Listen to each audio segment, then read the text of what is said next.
Beloved, there are hours when we pray, and the heavens do not answer in thunder nor in whisper. We wait. There is no warmth, no word, only a quiet that seems to stretch like a desert road. Be still and know that I am God, the psalmist bids us. And yet in the stillness we feel no knowing, only our own breath and a clock that refuses to hurry. Have you been there? I have. And the temptation in that holy hush is to believe something is wrong with us, wrong with God, wrong with the path. And then notice what happens next. The mind, the dear anxious mind, begins to manufacture motion. We start sign hunting. If the next car that passes is blue, I will take it as my answer. We bargain with verses. We cast lots of our own making. We scroll through counsel until we find a word that relieves our discomfort, not because it is God, but because it is immediate. We overthink. We draw flowcharts upon flowcharts. We force decisions just to quiet the pounding in the chest. We call our fear prudence and our haste faith. But hear me gently. The danger is not the silence itself. The danger is the striving it provokes. In returning and rest shall ye be saved. In quietness and in confidence shall be your strength. And ye would not, saith the prophet. That is the disease of our age. We would not rest. We would not be quiet. We would rather do something of ourselves. Without a period of meditation, 10 seconds, 30 seconds, 2 minutes, it is as if we were going to do something of ourselves. And when the silence answers our pause with more silence, we assume the pause has failed, and we rush back to our devices, our opinions, our calculations. No, let us correct that at once. The silence is not a void to be feared. It is a temple to be entered. The Lord is in his holy temple. Let all the earth keep silence before him. When God seems silent, it is not the absence of presence. It is the refusal of presence to be reduced to our timetable. Therefore, we must learn a different action, faithful action, that does not force. I am not here, and you are not here, to learn how to squeeze an answer from God on demand. Vain repetition is of no value, nor are spiritual tricks. We are here to discover what faithful action looks like when no voice is heard. And I will give it to you in a sentence you may carry in your pocket like a smooth stone. Do not force guidance, abide, and it appears. Say it quietly within. Do not force guidance, abide, and it appears. Wait on the Lord. Be of good courage, and he shall strengthen thine heart. Notice, the strengthening follows the waiting. The lamp is lit as we stand still. Thy word is a lamp unto my feet and a light unto my path. A lamp to the next step, not a floodlight to the horizon. Now, because we are practical people, we must have a way to keep from striving when the heart aches for an answer. We will not give the flesh a new program for its anxiety. We will give the soul 3 simple doings that reduce overwhelm. Not big things, little obediences that open the door to the Father within. First, a small pause that yields the day. Father, this is thy day. Then, a single promise received as bread, not as spell. And finally, one right next step, taken without demanding the map. That is all. We will unfold these soon, and you will see how the pressure lifts, how the fear drains, how the still small voice does not shout but gently arranges. For now, feel the mercy of this. You are not failing because you hear nothing. The shepherd is not lost because you cannot locate him on command. He leadeth me beside the still waters, says David. He leadeth me. The Father within me doeth the works. I live, yet not I. Christ is living my life. Abide, beloved. Abide, and it appears. Let us take the first step And let it be small enough for the smallest among us, a small pause before any move. Without a period of meditation, even 10 seconds, it is as if we were going to do something of ourselves, and we are not. I can of mine own self do nothing, said the Master. And we, if we are disciples, will not rush past that confession into the noise of our own cleverness. So we begin our day, and we begin our decision, and we begin our email, and we begin our phone call with a yielding, Father, this is thy day. Not my project, not my wisdom, not my pressure, not my deadline, thy day, thy life, thy work. Do not make it difficult. The period of meditation may be as little as 10 seconds, 10 honest seconds in which you are not begging for information, not bargaining for a sign, but acknowledging presence. The Father that dwelleth in me, he doeth the works. Whisper it if you like, or think it if whispering would embarrass you, but let it be actual in you. The Father within me doeth the works. Then be quiet. Well, you can sit upright or stand at the sink. You can close the eyes or leave them open on the dishwater. It is not the posture of the body that counts. It is the posture of the heart. In all thy ways acknowledge him, and he shall direct thy paths. There is your authority. Not in your religious hour, but in all thy ways. The ways of typing, the ways of traffic, the ways of sorrow, the ways of shopping, the ways of sending a child off to school. 10 seconds to acknowledge, and then you move. And what does that little pause do? It moves the center of living from personal willpower to indwelling guidance. It removes panic from the decision because it removes the decision from the personal mind. In those 10 seconds, you have shifted the weight of your life from your shoulders to the everlasting arms. Commit thy way unto the Lord, trust also in him, and he shall bring it to pass. He shall. Not you shall by crying harder, thinking faster, fearing more cleverly. He shall. Believe it or not, that takes the fever out of our choices. Thou wilt keep him in perfect peace, whose mind is stayed on thee. Stayed, just for 10 seconds, stayed and perfect. Not noisy, peace begins to take up residence. Then if you must write the email, you write it without heat. If you must speak the no, you speak it without sting. If you must wait another day, you wait without the gnawing of self-accusation. Let us try it together now, not as a performance, but as a practice. Be very still for a breath or two. Father, this is thy day. I of mine own self can do nothing. The Father within me doeth the works. Thy grace is my sufficiency in all things. Then silence, just that. We do not promise to do great things. We consent to be carried. We do not demand a sentence from heaven. We acknowledge the speaker who already dwelleth within. Stand still and see the salvation of the Lord. And then, yes, take the next ordinary motion. Rise from the chair. Wash the cup. Dial the number. But now it is not a hunted heart that moves. It is a yielded instrument. You will find, as this becomes your first reflex, that you stop forcing a word and start recognizing what has already been spoken. The promises cease to be lines on a page and begin to be a presence in the room. My sheep hear my voice, and I know them, and they follow me. The hearing, beloved, is often not syllables to the ear, but assurance to the soul. After the pause, a verse you have known since childhood will present itself not as magic, but as bread, not as a spell, but as substance. We will take that up next.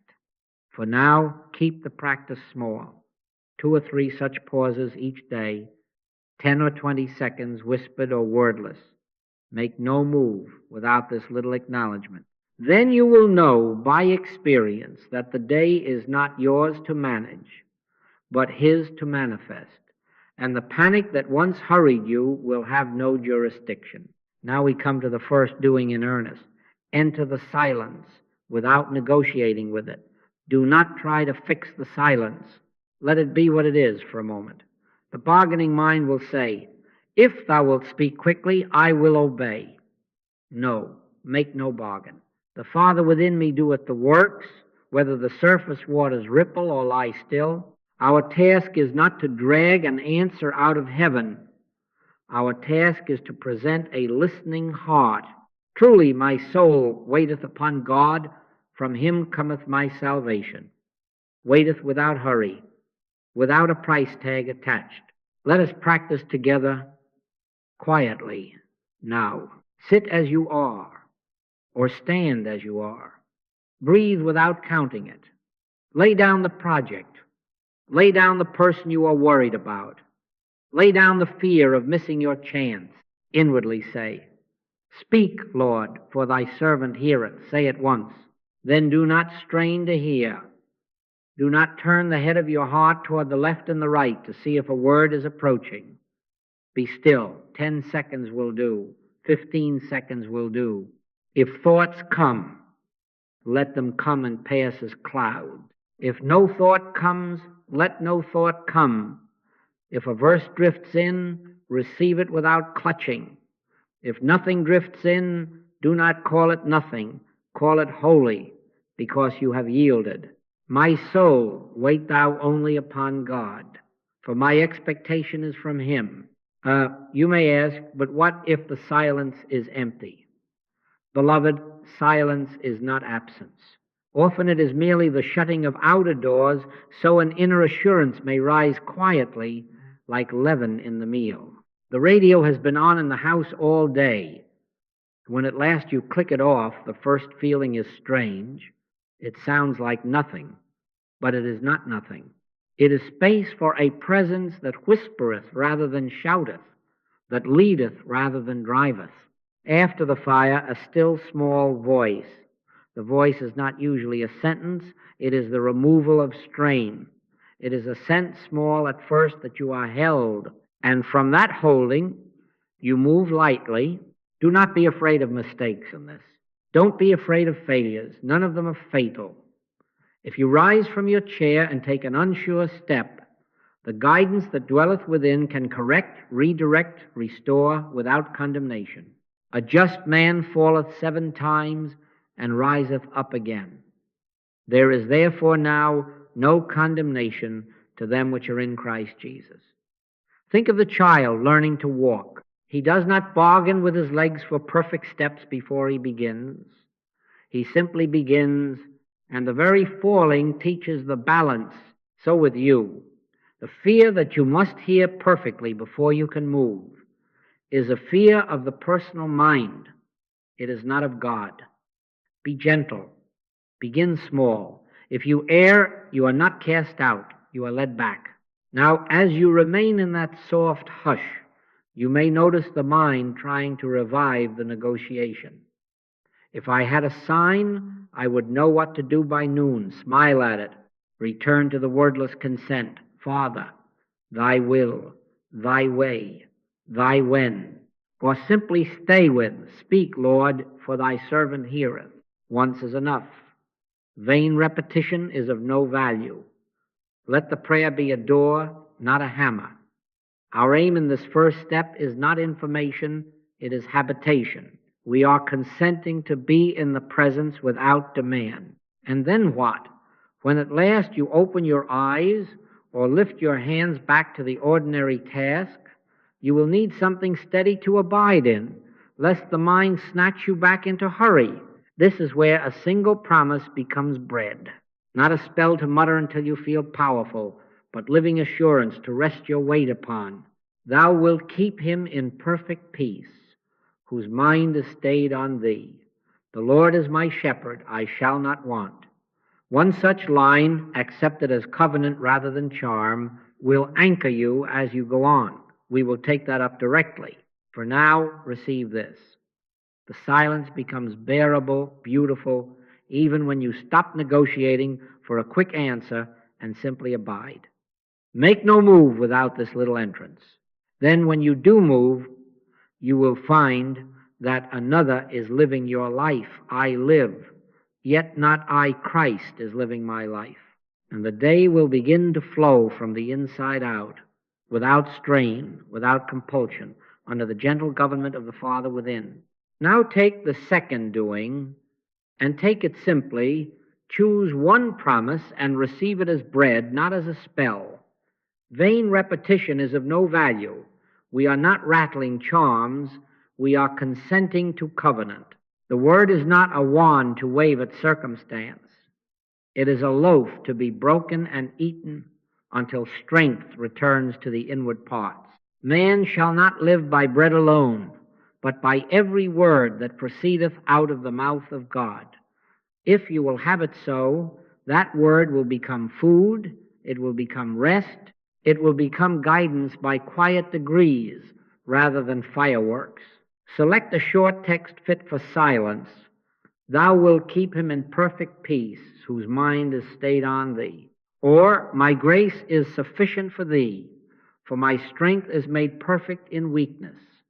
Or again, if ye abide in me, and my words abide in you, ye shall ask what ye will, and it shall be done unto you.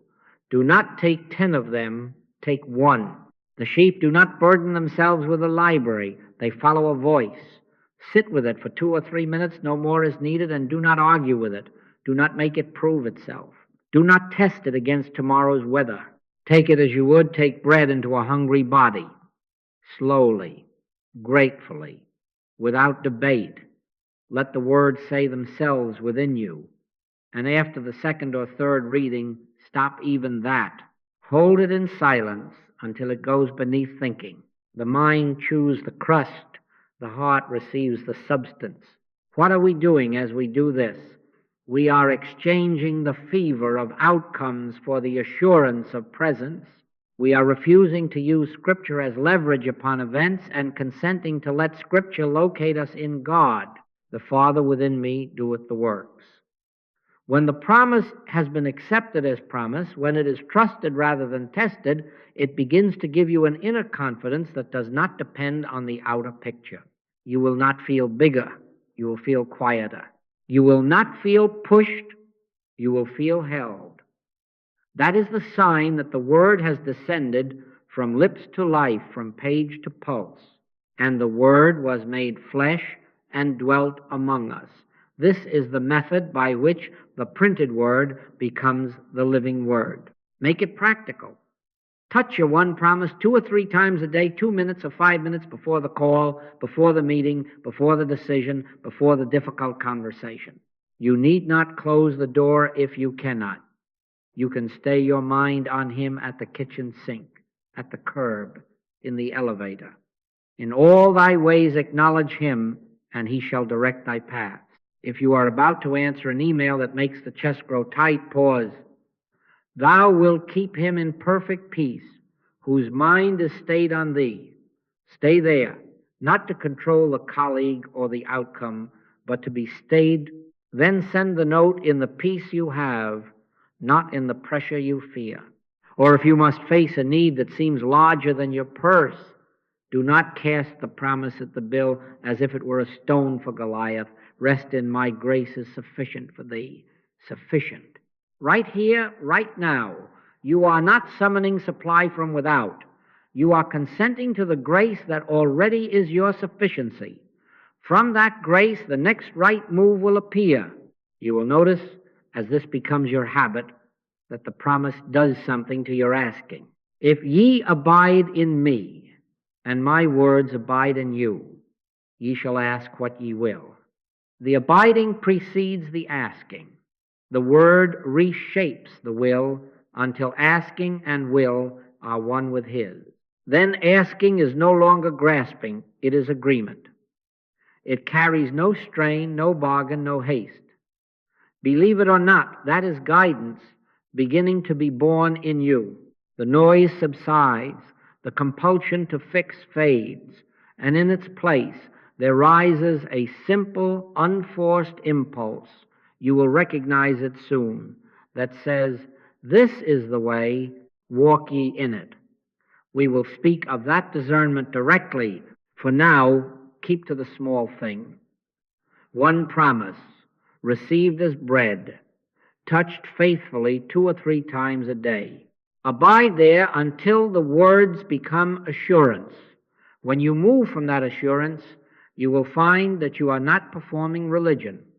You are being carried by life, and in that carrying, the difference between mental pressure and the still small leading will begin to make itself plain. Let us speak plainly now of this difference, because the soul that has rested in a promise will soon encounter two voices, one that driveth and one that leadeth. The self-driven guidance feels hot and hasty. It says, now, or you will miss God forever. It strives to lock the future down as if the universe might slip through our fingers. It carries a heartbeat of fear. What if I make the wrong turn and heaven closes the door? Beloved, hear the truth. God is not the author of confusion, but of peace. Fear of missing God is itself a sign that the personal mind has seized the wheel. The shepherd does not hide himself at the next corner. He leadeth. If you are being whipped, lashed with urgency, it is almost always the personal will in costume. By contrast, the still small leading is quiet and simple. It is not theatrical. It does not shout. It does not bargain. It rests. Often it is but a soft sense that says, without drama, this is the way. Not 10 miles of highway, just one illumined footstep. Thy word is a lamp unto my feet, not a floodlight to the horizon. The feel of it, humble, unforced, willing to wait 10 more seconds if the pause is needed, willing to move now if love requires it. It bears the mark of heaven's character. The wisdom that is from above is first pure, then peaceable, gentle, and easy to be entreated. Even when it asks of you something humanly difficult, an apology, a relinquishment, it comes without dread. There may be tears in the doing, but there is a river beneath the tears. My peace I give unto you, said the Master, and his peace accompanies his voice. Here is a checkpoint you may carry into any hour. Am I trying to make something happen, or am I acknowledging what is happening through the Father within? If you find yourself engineering outcomes, calculating how to push a door or pull a string, pause. The Father within me doeth the works. Return to your one promise. Let the breath flow. Ask again, not with words now, but with willingness, is this mine to do or thine to do through me? If the impulse remains after peace has returned, if it can wait and yet it stays, if it asks no flattery and confers no ego glory, you are near the still small leading. If, however, the impulse fades when pressure subsides, it was likely of the personal mind.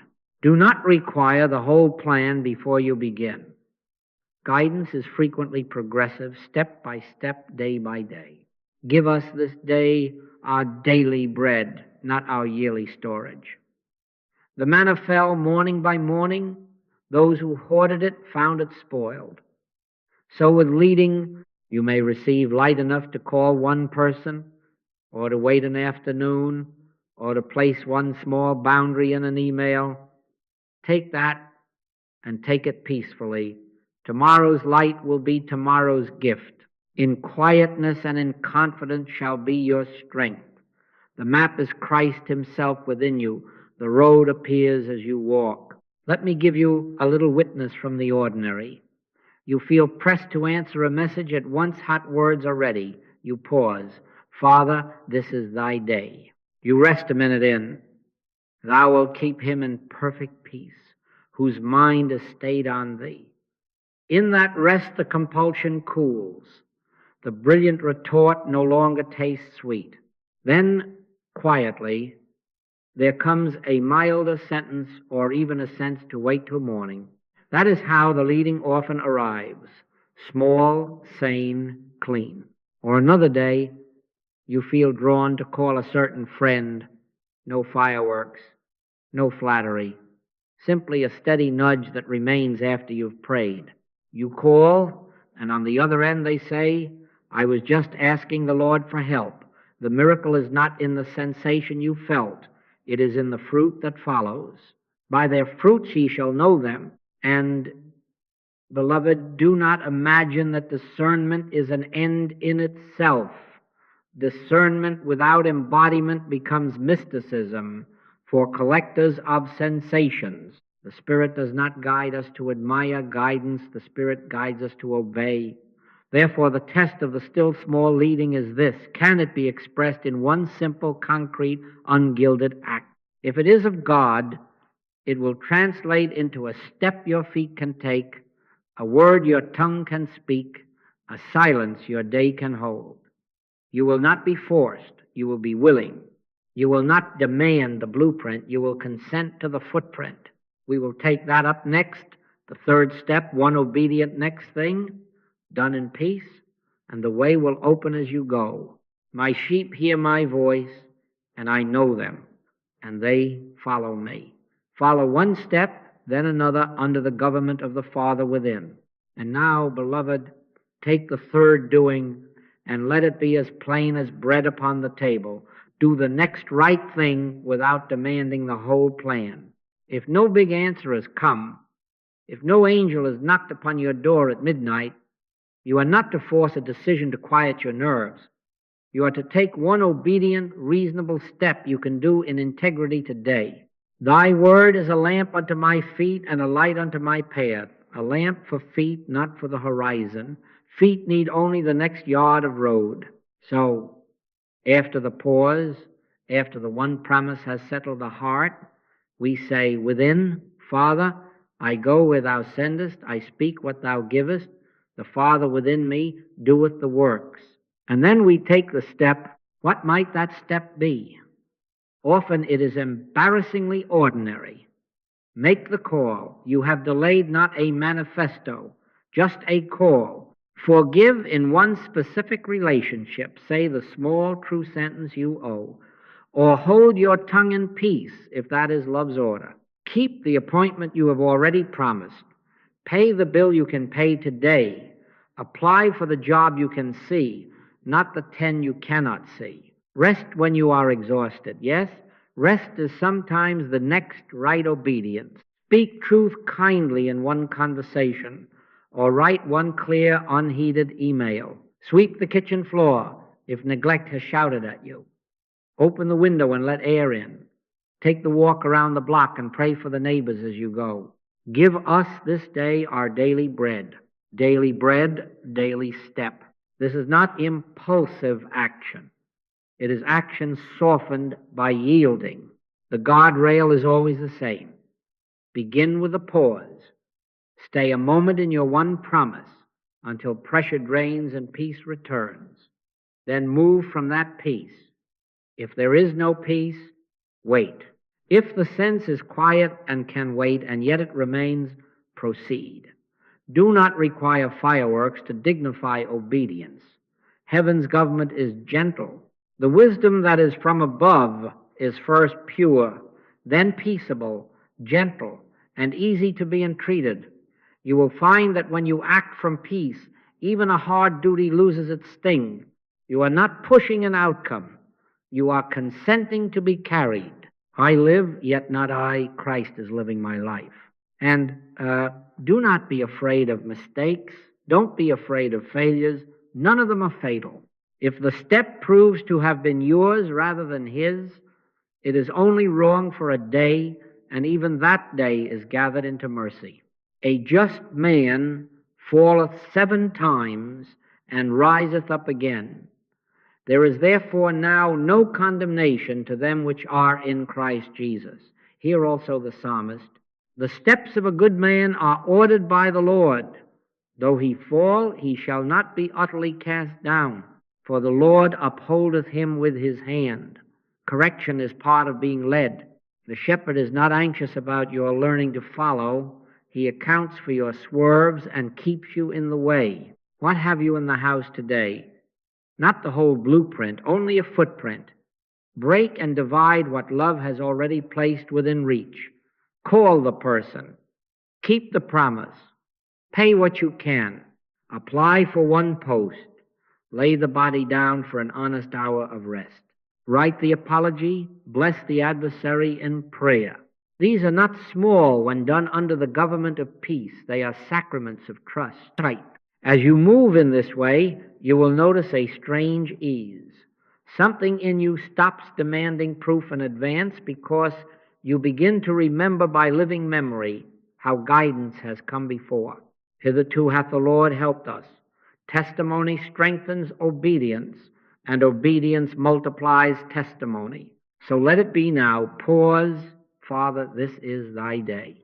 Feed once more upon your one word. Thou wilt keep him in perfect peace, whose mind is stayed on thee. And when the heart is quiet, do the next right thing in front of you.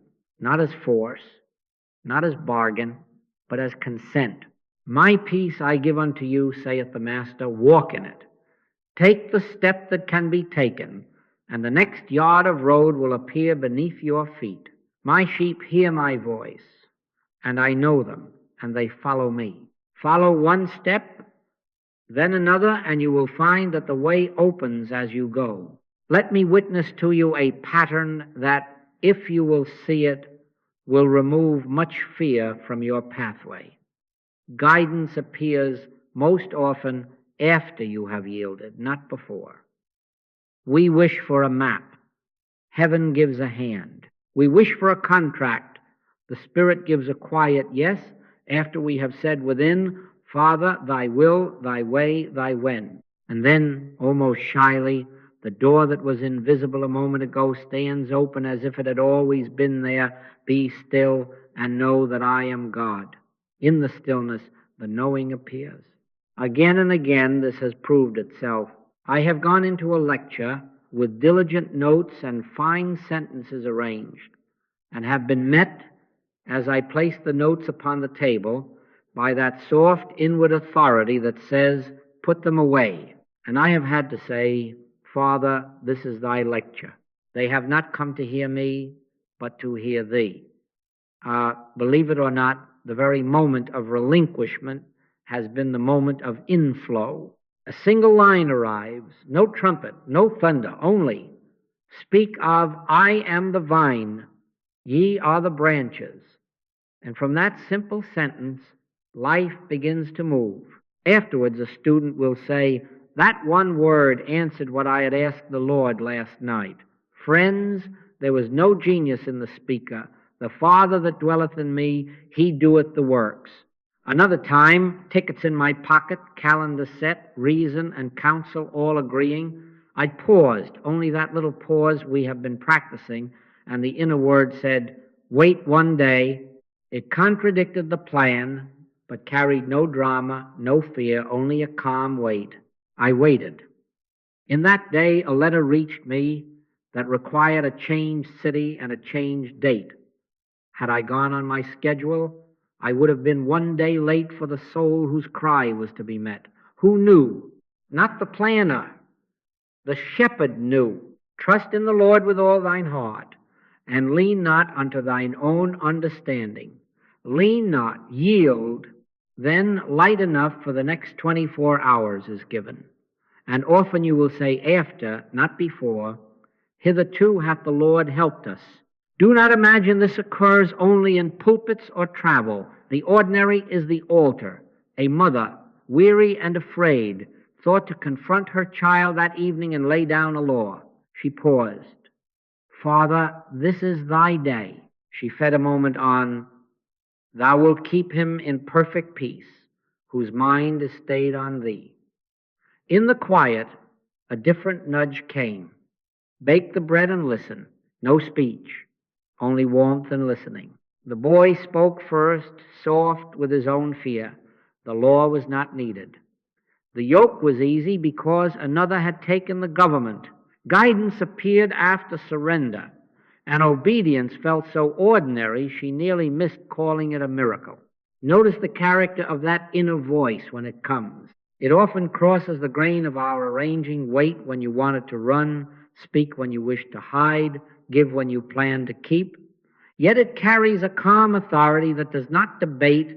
It says, this and you know it is both plain and doable. In quietness and in confidence shall be your strength, not in blueprinting the future. In quietness, the act it asks of you rarely shines, it rarely flatters. It is the small hinge upon which a large door moves. Now, let us make this practical.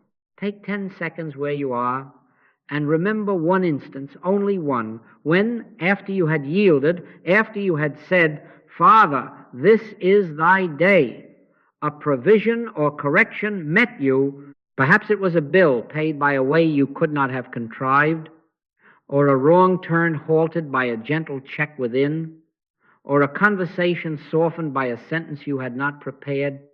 Bring it to remembrance. Say over it, hitherto hath the Lord helped us. That is not nostalgia, it is evidence.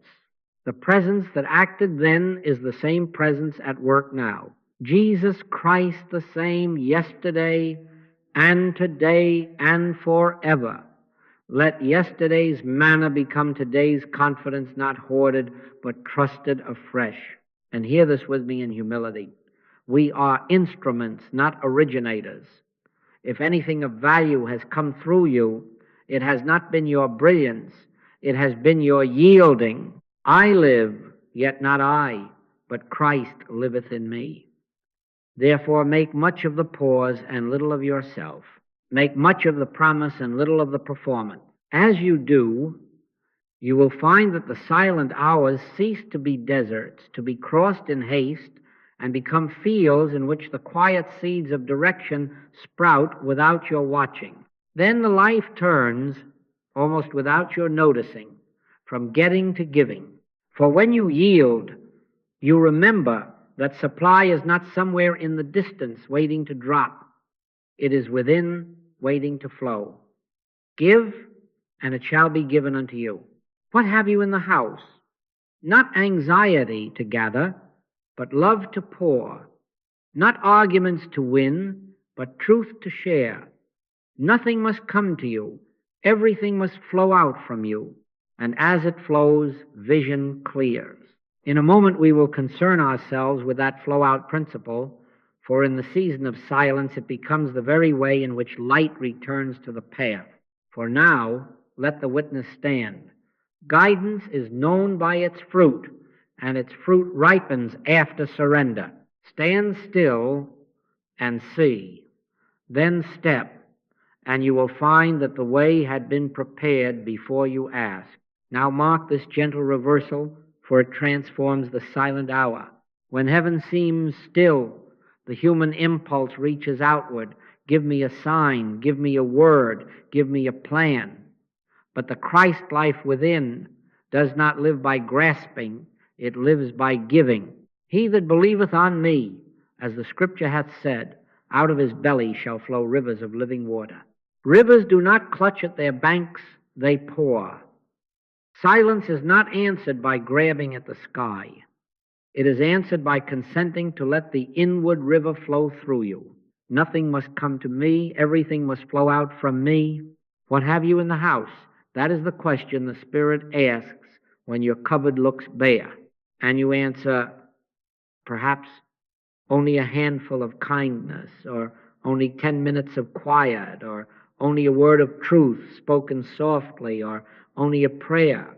Beloved, that is enough when it is broken and shared. The widow said, I have not anything save a pot of oil. Bring your save a pot.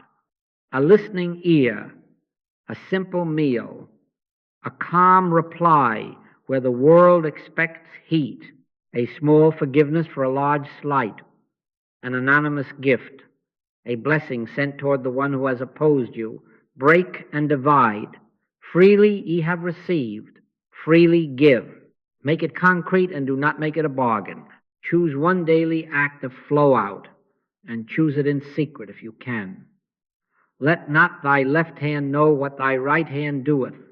Send the note of encouragement without hinting for a reply. Pray a name into the light with no demand that they change by Friday. Leave bread on a doorstep. Speak one clean truth without pride. Tip a little extra and add inwardly, Father, bless the work of these hands. If you withhold because you fear lack of answers, you have turned giving into commerce. Give because God is your sufficiency. Thy grace is my sufficiency in all things. Vain repetition is of no value. Bargains are of no value. Consent to be a place where love passes through. Why does this matter so in the silent season? Because fear clenches the fist, and clenched hands cannot receive nor allow the river to move. Fear is the pressure that makes us strain for sign. But perfect love casteth out fear. The moment you let love flow, fear begins to lose its argument. The mind that shouted, you must fix this, softens when you have blessed another's need. Inward space returns. There is that scattereth and yet increaseth. He that watereth shall be watered also himself, not by the mathematics of barter, but by the nature of life. As love flows, the channel clears. As the channel clears, guidance glimmers again. Cast thy bread upon the waters, for thou shalt find it after many days. Not that you cast to find, you cast because rivers are true to their source. Now see how all we have learned becomes a single, gentle cadence. Pause, Father, this is thy day. Take one promise as bread, thou wilt keep him in perfect peace, whose mind is stayed on thee. Then do the next right thing in peace. And while you go, let something of God flow out through you, a word, a courtesy, a forgiveness, a prayer.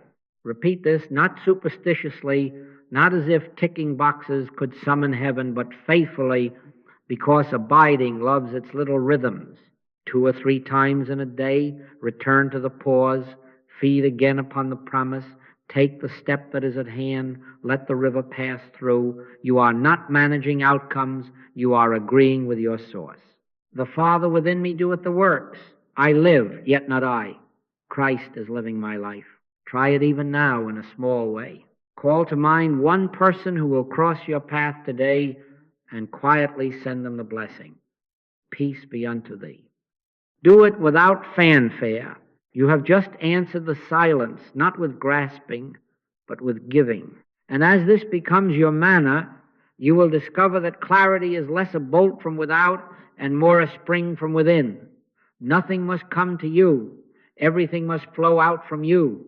And as it flows, the lamp for your feet shines a little brighter, step by step, under the gentle government of the Father within. Let us now make this life practical, beloved, not as a burden, but as a little liturgy, 3 short periods that keep you abiding. A period of meditation may be as little as 10 seconds, yet if it is honest, it is enough to change the government of your day. We are not setting tasks to win favor. We are agreeing with the presence. The rule is simple: morning pause, midday promise, evening review. These are not grand, they are faithful. They relocate the center from self-effort to God's doing. Morning, before you touch messages, before you put hand to ledger or voice to family duty, sit on the edge of the bed and give 10 to 60 seconds to God. Father, this is thy day. I release outcomes. I will not go out to make things happen of myself. The Father within me doeth the works. Let the body take 2 slow breaths. Let the mind say once, be still and know that I am God. Then stop the words. Sit in the hush. If a thought presses about the meeting at 9, answer it gently, not mine to manage, thine to govern. Give us this day our daily bread. Daily bread, not a year's store. When you rise under a different yoke. My yoke is easy, and my burden is light. Carry that ease into the first hour. If you forget, begin again. 10 seconds will do. Midday, sometime between the morning's rush and the afternoon's fatigue, take 2 to 5 minutes, find your desk, your car, even a quiet stairwell, and return to your one promise. Thou wilt keep him in perfect peace, whose mind is stayed on thee.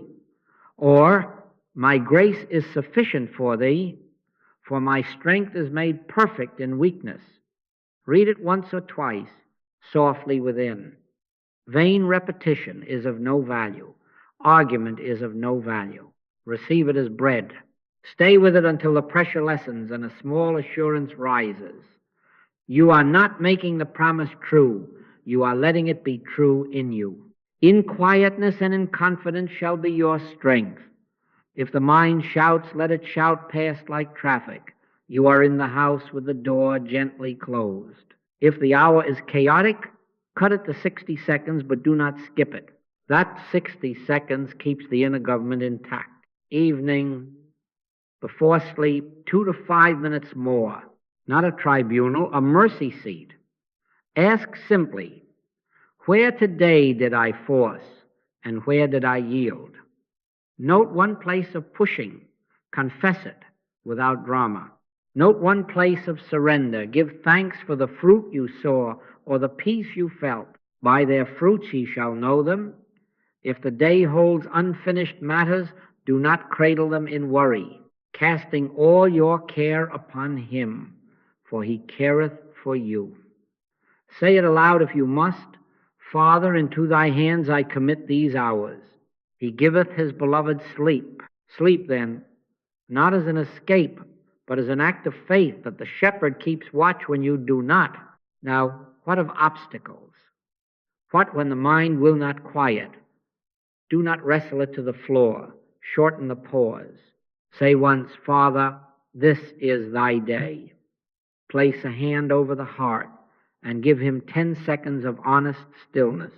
Do not grade yourself. God receives willingness, not performance. What when emotions surge? Bring them as they are. The Lord is nigh unto them that are of a broken heart. Let the tears pray for you. Whisper, thy grace is my sufficiency. And sit the full 2 minutes if you can. What when circumstances press and you say, I cannot find 3 minutes today? Then offer 3 10-second offerings at the sink, in the elevator, washing the hands. The Spirit does not disdain small doors. Remember, a just man falleth 7 times and riseth up again. Don't be afraid of missing a period. Begin again the very next hour. None of these failures are fatal. Keep the rule and let the rule keep you.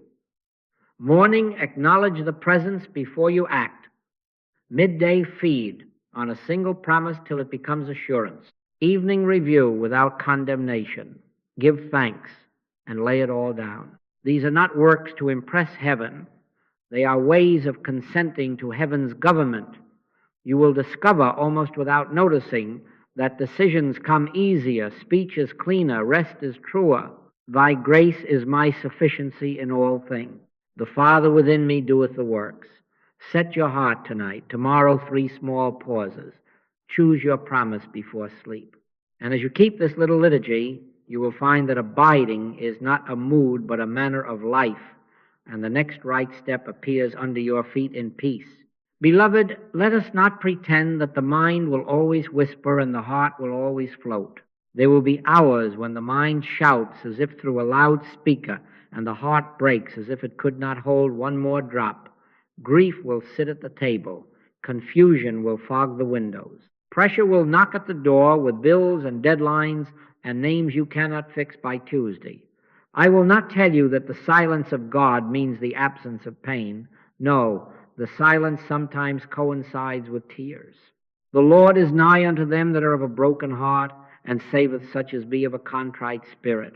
Hear that as promise, not poetry. Near, nigh, not later now.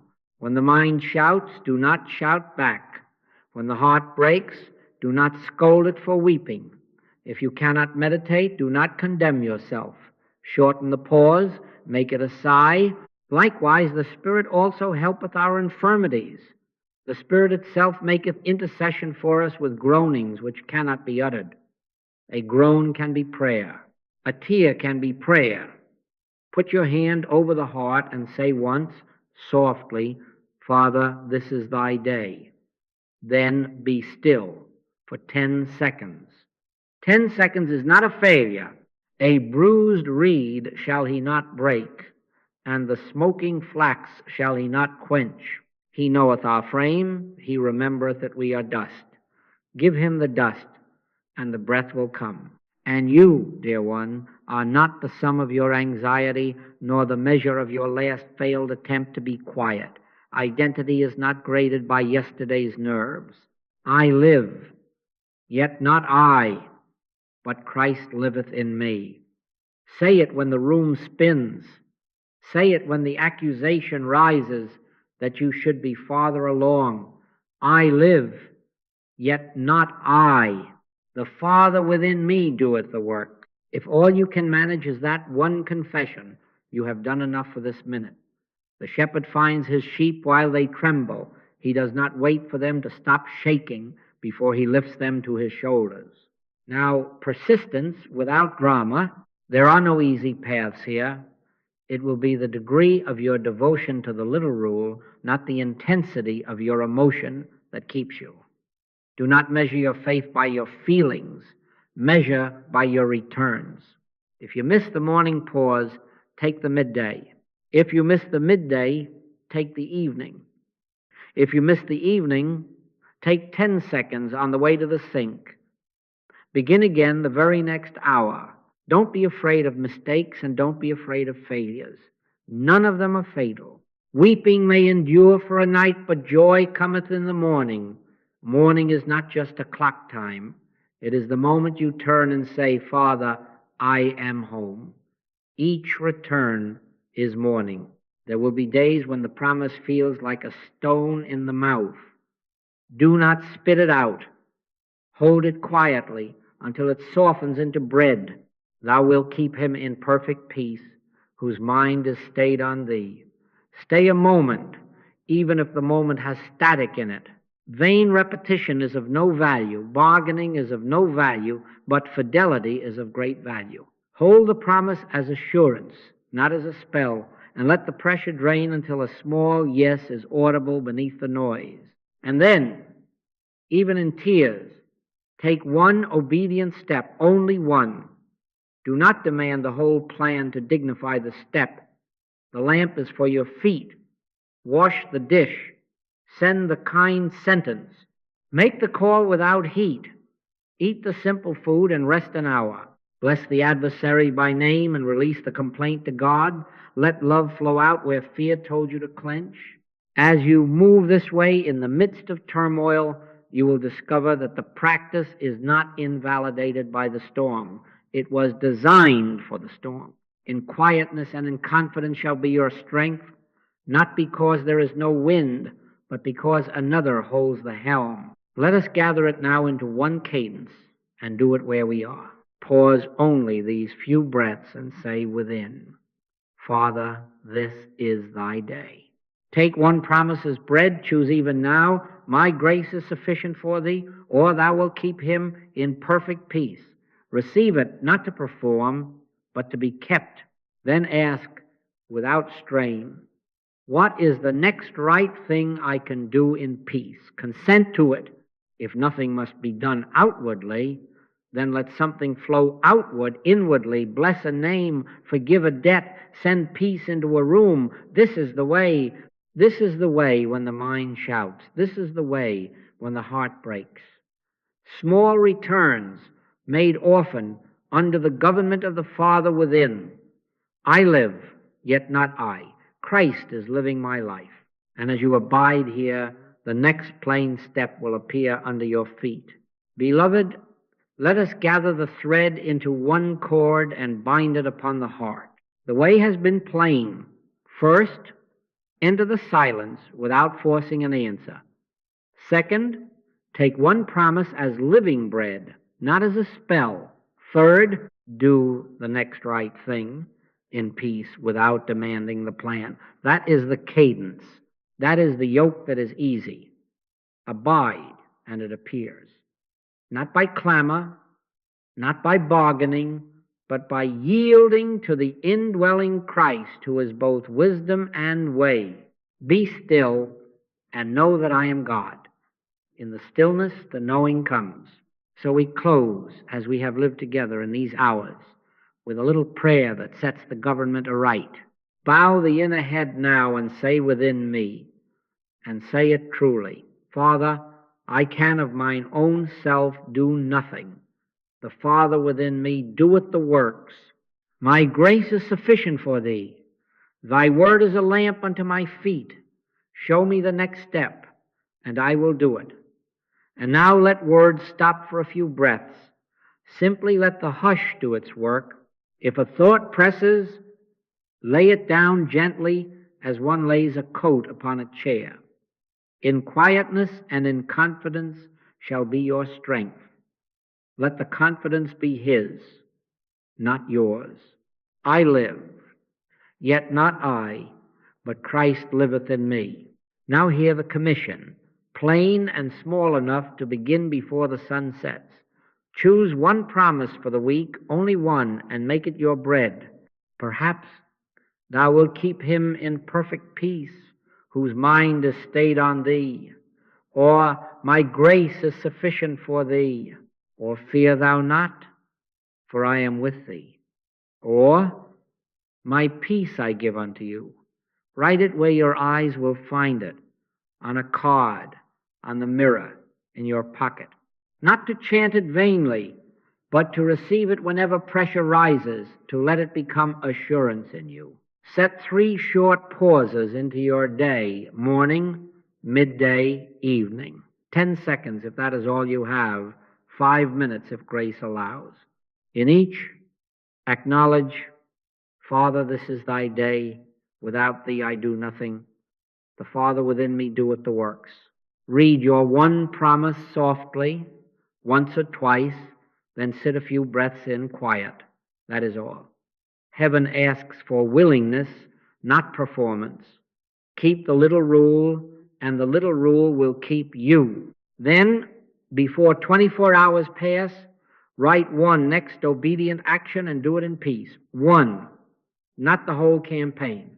The call without heat, the apology without drama, the bill you can pay, the application you can actually submit, the hour of rest your body needs, the bread baked for a neighbor, the blessing sent toward an adversary with no speech at all. Do it because the lamp is for your feet. Do it because obedience and peace is how the way opens. My sheep hear my voice, and I know them, and they follow me. And if by tomorrow night nothing grand has unfolded, be not dismayed. Guidance is not lost. It is often waiting beneath the strain you lay upon it. As you abide, it appears quietly, naturally, and in due season. The oak does not hurry its rings, yet it is stronger each year. So with you. Each pause roots you. Each promise feeds you. Each small obedience grows you. When you look back, you will say, hitherto hath the Lord helped us. You will see that the next step kept appearing under your feet, and the feet kept finding the path, because another was leading. He leadeth me beside the still waters. He restoreth my soul. Let this be our final word tonight, and let it rise as a litany we can carry into kitchens and offices and sick rooms and long roads. Abide, and it appears. Father, I can of mine own self do nothing. Thy grace is my sufficiency. Thy word is my lamp. Show me the next step, and I will do it. I live, yet not I. Christ is living my life. Nothing must come to me. Everything must flow out from me. And as love flows, light returns. Go now in quietness. Keep the 3 pauses. Eat the one promise. Take the one step. The shepherd goes before you. His peace keeps you. His hand upholds you. Surely goodness and mercy shall follow me all the days of my life. Amen.